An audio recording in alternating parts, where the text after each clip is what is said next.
Hola queridos amigos de Mater Mundi, aquí estamos un programa más con todos vosotros compartiendo la palabra de Dios. Jaime. Hola Beatriz, nada, como siempre, muy contento de hacer el programa otra vez contigo. Y con muchas ganas de empezar. Y con ganas de empezar y aprender. Así me gusta. Pues vamos ahí a ver si aprendemos algo. Estamos en el capítulo 29 ya del libro Comprender las Escrituras. Y bueno, ya nos quedan dos capítulos, el 29 y el 30. Vamos a comenzar con el capítulo 29 que se titula El final de la historia. El final de la historia. Fijaos que los libros del Nuevo Testamento dan la impresión de que los primeros cristianos esperaban ya el final de la historia, el final de los tiempos, el fin del mundo, y pensaban que iba a llegar pronto, que iba a llegar muy pronto, incluso en el transcurso de sus vidas. Y eso es algo que hoy vemos también, porque tenemos muchas personas que nos hablan del final de los tiempos, que está a punto de llegar, pititín, patatán. Bueno, vamos a ver lo que Jesús enseñó sobre el final de la historia. Decía Jesús: en verdad os digo que hay algunos de los aquí presentes que no sufrirán la muerte hasta que vean al Hijo del Hombre venir en su reino. Esto nos lo dice Jesús en Mateo 16, 28. Y después hace un discurso, más adelante, un discurso sobre la tribulación que va a venir, y Jesús le dice a sus discípulos: en verdad os digo que no pasará esta generación sin que todo esto se cumpla. Bueno, claro, a nosotros, si estamos en la época de Jesús y nos dicen esto, pues pensamos que el fin de los tiempos va a llegar, al día siguiente, ¿no? En realidad, el fin de los tiempos llegó con nuestro Señor Jesucristo. Ahí llegó el fin de los tiempos. Y además, los primeros cristianos tenían razón, porque, bueno, tenían algo de razón, porque aunque no se destruyó la tierra, no fue una cosa tal, pero sí terminó todo el mundo de la antigua alianza. Y para los judíos, pues eso era un terremoto. O sea, todo lo que habían estado viendo hasta ahora, todo lo que les habían enseñado, de repente llega a su fin para los judíos, que se convierten al cristianismo. Y por eso es importante que nosotros veamos la promesa del final de los tiempos como lo que es, como una promesa y no como una amenaza, porque nosotros esperamos la venida de nuestro Señor Jesucristo, la venida gloriosa. Pensamos que Jesucristo, no creemos firmemente que Jesucristo va a venir al final de los tiempos a juzgar a los vivos y los muertos. Pero el final de los tiempos ha empezado con su ascensión a los cielos. Y nosotros anhelamos el final de los tiempos, porque va a haber un nuevo cielo, va a haber una nueva tierra, ya no va a haber más dolor, vamos a estar eternamente unidos a Dios Padre, a Dios Hijo y a Dios Espíritu Santo. Y bueno, pues nosotros lo anhelamos, o sea, los cristianos anhelamos la venida de nuestro Señor Jesucristo, pero no sabemos el día ni la hora. Eso es imposible de saber. Eso ya lo dijo Jesucristo.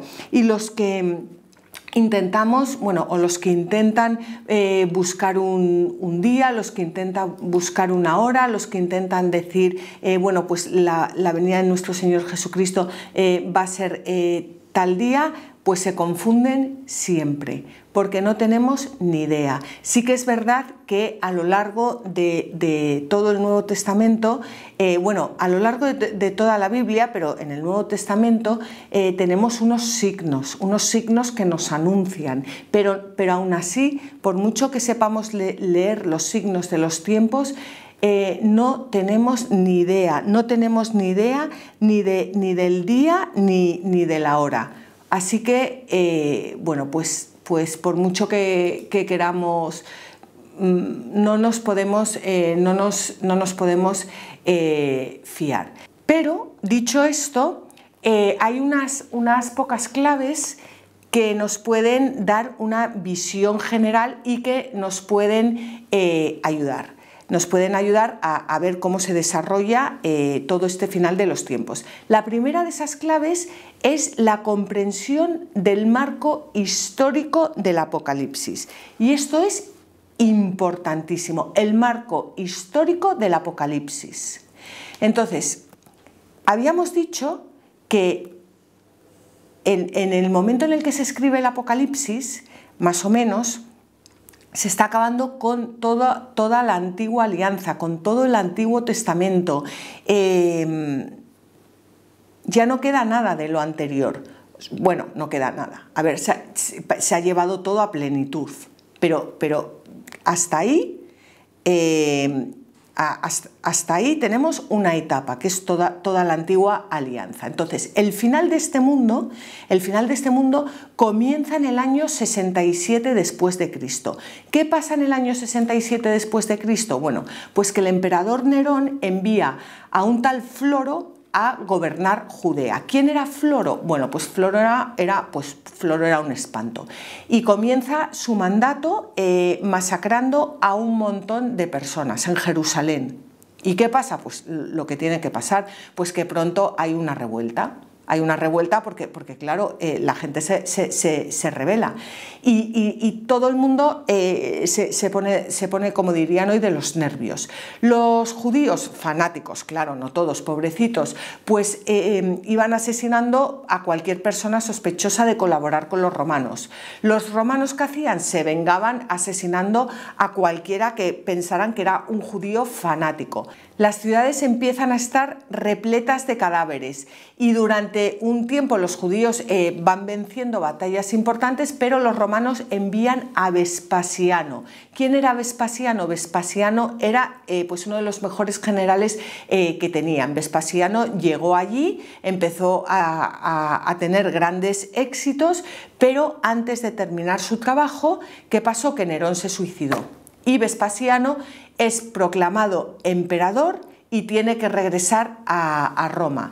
Regresa a Roma, deja a su hijo Tito a cargo de todo, bueno, de toda esta revuelta. Y ya ahí, bueno, pues continúa la masacre y continúa la lucha. Pero la comunidad cristiana de Jerusalén recordó un consejo que Jesús les había dado. Jesús les había dicho: cuando veáis la abominación de la desolación que predijo el profeta Daniel erigida en el lugar santo sabéis que es Jerusalén, entonces los que estén en Judea que huyan a los montes. ¿Y qué hacen los cristianos? Huyen a los montes. Hasta el punto de que hay muchas personas, historiadores de esa época, que dicen que fue el Espíritu Santo el que indicó a los líderes de la Iglesia que abandonaran Jerusalén y que huyeran de Jerusalén. Y los primeros cristianos se trasladan a una ciudad llamada Pella. Pella estaba en las montañas de la otra orilla del Jordán. Y antes de que la guerra comenzara, los cristianos se habían ido a la ciudad de Pella, habían dejado Jerusalén. Por eso no les pilló todas estas revueltas. Y desde allí ellos podían ver lo que en ese momento consideraban, y no es de extrañar, que era el fin del mundo. Todo esto es importante que lo sepamos, porque el Apocalipsis se escribe ahora, bueno, un poco después, pero se escribe con toda esta base histórica, y tenemos que entender la base histórica del Apocalipsis para poder entender el Apocalipsis. Bueno, pues cuando los romanos sitian Jerusalén, bueno, eso es una barbaridad. Jerusalén estaba ya poblada de gente, pero ¿qué pasa? Que todavía tiene más gente, porque los refugiados van a buscar, las personas van a buscar refugio a Jerusalén, por lo cual Jerusalén está sitiada por los romanos, los que están dentro están muertos de hambre, se empiezan a matar unos a otros, se da el canibalismo, no les da tiempo de enterrar enterrar a las personas porque no pueden enterrarlas y porque además están sitiados. Bueno, el propio Tito, cuando ve todos esos montículos de cadáveres, bueno, se queda completamente horrorizado y él pone a sus dioses por testigo y dice que él no es culpable de nada. Bueno, pues finalmente la ciudad es tomada en el año 70, ¿os recordáis? El año 70. ¿Y qué pasa en el año 70? Bueno, los judíos que quedan ahí se venden como esclavos o son arrojados a los leones. La ciudad es completamente destruida, el templo es destruido, por eso es el final de toda la antigua alianza, de todo lo que los judíos conocían como su templo, su religión, el templo, bueno, y queda, a lo mejor pues queda alguna casa donde se cree que también se mantuvo el cenáculo en pie, pero fue todo destruido. Y esta destrucción para ellos era como el fin del mundo, si no era el fin del mundo, era el final de los tiempos, porque el templo era el signo arquitectónico de la antigua alianza y fue destruido para ya nunca jamás volver a ser reconstruido. Y esto lo había predicho Jesús. Y todo este mundo de la antigua alianza desaparece. Acordaos de las palabras de Jesús. En verdad os digo que no pasará esta generación sin que todo esto se cumpla. El cielo y la tierra pasarán, pero mis palabras no pasarán. Bueno, pues antes de continuar, simplemente decir que la palabra generación abarca 40 años, por lo cual la destrucción del templo fue en tiempo de las personas que estaban escuchando a Jesús. Así que, bueno, ya veis cómo se cumplieron las palabras. Pues esto es el contexto histórico. Esto es importantísimo para poder entender las claves de lo que es el Apocalipsis. Y la segunda clave que nos abre la puerta para poder entender para poder comprender el Apocalipsis es la liturgia. La liturgia, porque la visión que tiene Juan es la visión de la liturgia celestial. Y por eso a nosotros nos cuesta tanto entender el Apocalipsis y por eso, porque se está dando una liturgia celestial con todos sus símbolos y con todos sus signos. Vamos a leer el Catecismo de la Iglesia Católica. La liturgia es acción del Cristo total, Christus totus. Por tanto, quienes celebran esta acción, independientemente de la existencia o no de signos sacramentales, participan ya de la liturgia del cielo, allí donde la celebración es eternamente comunión y fiesta. Bueno, pues esto es importantísimo porque fijaos que en el libro del Apocalipsis nuestro Señor Jesucristo, que ya ha resucitado, se aparece a San Juan. ¿Y qué es lo que le viene a contar? Se aparece, bueno, él ya está en los cielos y entonces San Juan se le abren los cielos y lo que ve es pues la liturgia celestial.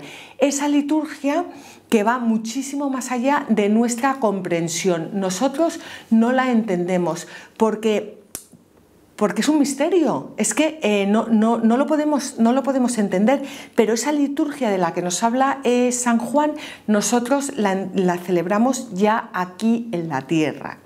¿Qué pasa? Que nosotros ya aquí en la tierra pues vemos que el cura pues mete un rollo en el sermón, que muchas veces se celebra mal, que las personas están mirando al techo, entonces pero la estructura del Apocalipsis es muy parecida a la estructura de la misa que nosotros celebramos en la iglesia. Entonces, esto es importantísimo que lo tengamos en cuenta porque nuestra misa se compone de dos partes. La primera parte es la liturgia de la palabra. La liturgia de la palabra incluye las lecturas de la Escritura, incluye la homilía. Y la segunda parte es la Eucaristía. En la Eucaristía nosotros recibimos el cuerpo y la sangre de nuestro Señor Jesucristo. Pues bien, el Apocalipsis se compone también de dos partes.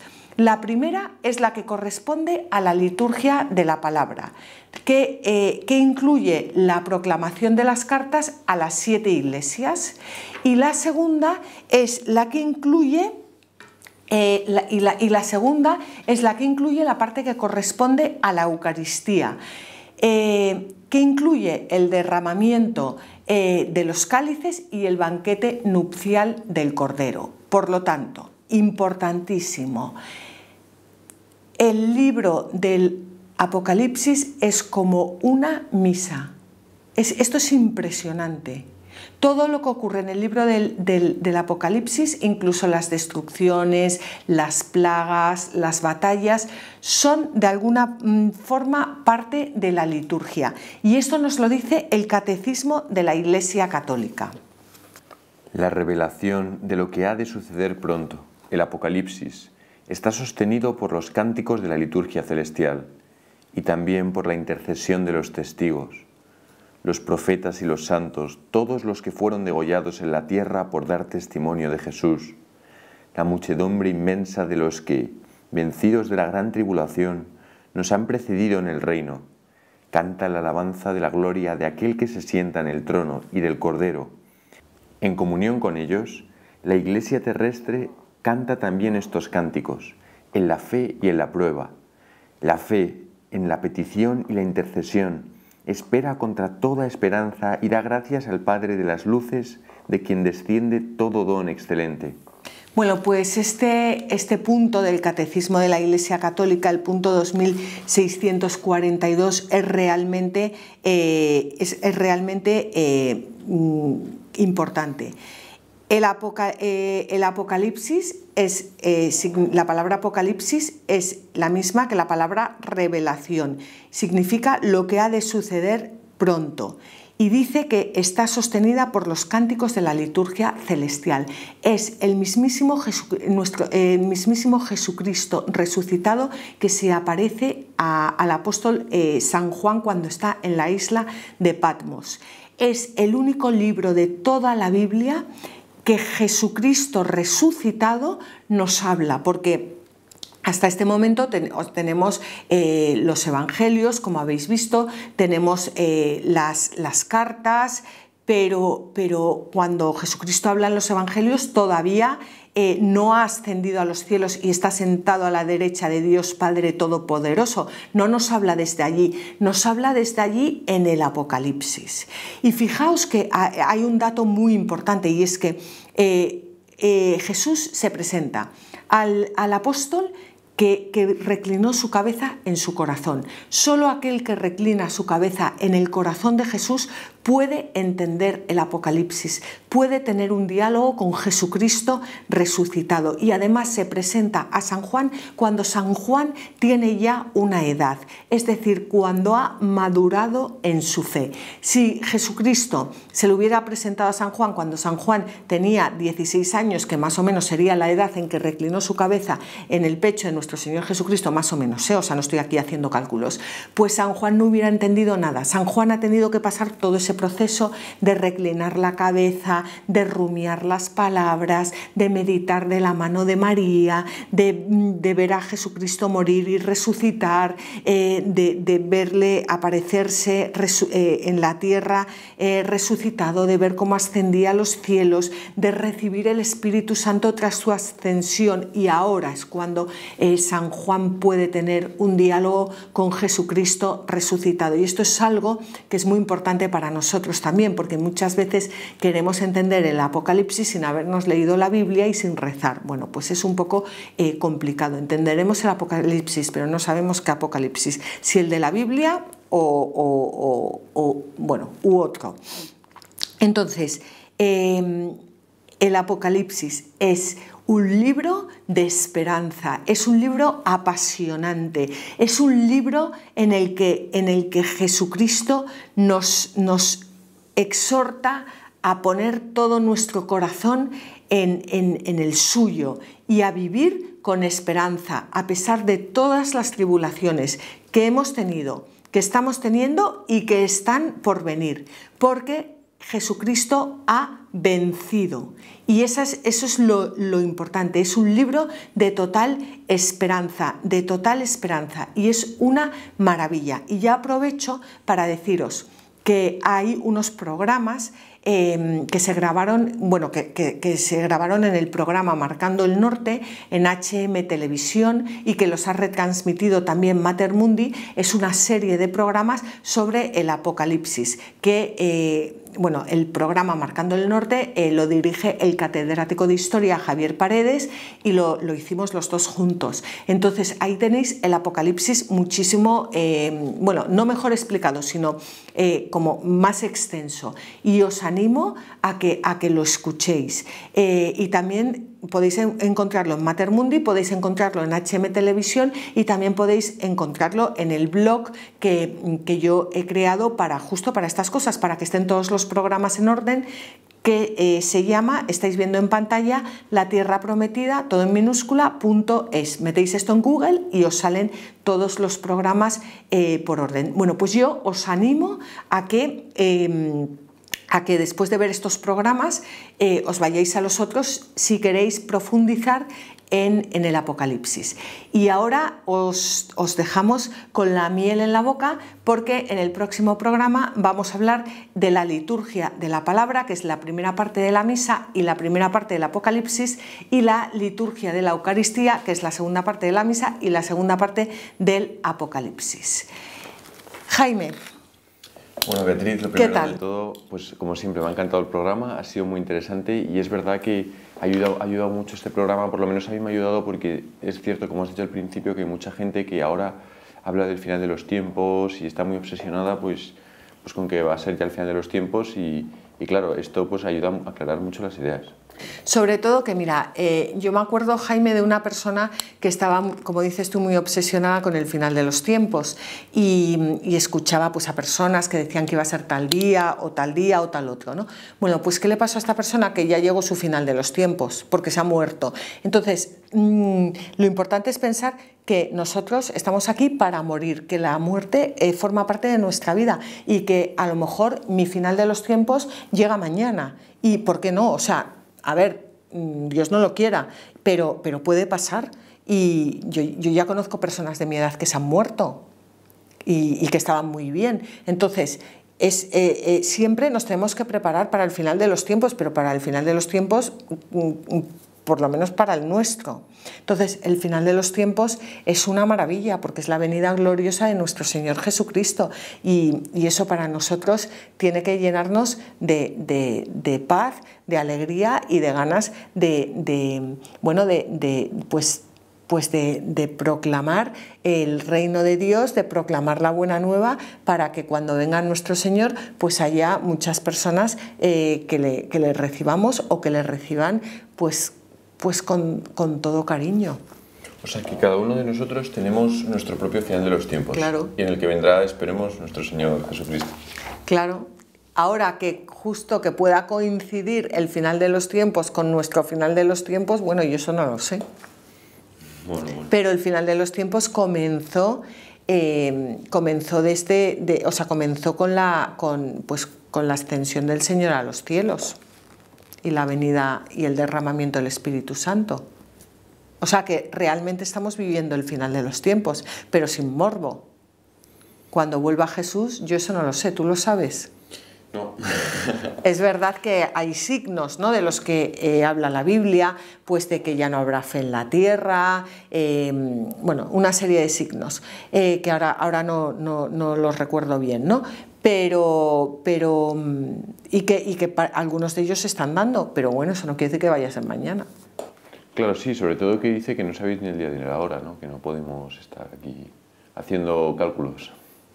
Claro, y luego el Apocalipsis yo creo que muchas veces se lee como que quieres que te cuenten lo que va a pasar, y el Apocalipsis es un libro en el que te tienes que arrodillar ante él y es una maravilla, pero es un libro más que para leer, que también para rezarlo arrodillada delante del Santísimo con unas buenas notas y con un buen maestro, que pueden ser los programas de Mater Mundi o puede ser el sacerdote de tu parroquia si conoce el Apocalipsis, puede ser, no sé, pero que es importante acercarte a él como Dios manda, porque es un libro que tiene muchos símbolos y como hoy en día los símbolos nos cuesta mucho entenderlos, pues también nos cuesta mucho entender lo que quieren decir, a dónde nos quieren llevar los mensajes de los símbolos del Apocalipsis. Entendido. Así que, bueno, ya tienes tarea. Bueno, pues Jaime, muchas gracias y muchas gracias también a todos vosotros. Os esperamos en el próximo programa. Gracias.